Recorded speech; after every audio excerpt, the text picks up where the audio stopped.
Hello Prince, she is my girlfriend. ভাগ করাটা simple ভদ্রতা, সেটা তুমি জানো না?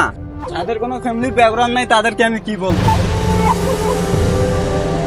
তুই যদি আমার বাবার বন্ধুর ছেলে না হইতি না, তাহলে তোরে আমি জবাই কইরা কাইটা দিত। আমি আবিদ খানের ছেলে প্রিন্স। আমি যদি কাল মুইটা দেই না এইখানে, 4-5টা মেয়ে ভাইচা যাবে এমনি। আনকালচার মেয়ের জন্য তুই আমারে ইনসল করলি, তোরে আমি দেখা নিমু।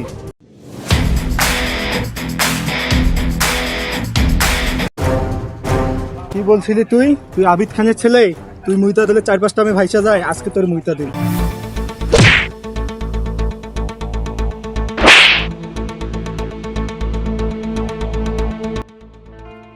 তোরে আজকে আমি ভাইসা দিব।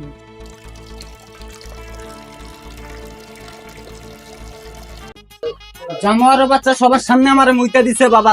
তুমি তোমার ছোট ছেলের জন্য কিছুই করতে পারলা না। তোর মুখ থেকে মুখের গন্ধ আসতেছে, সর।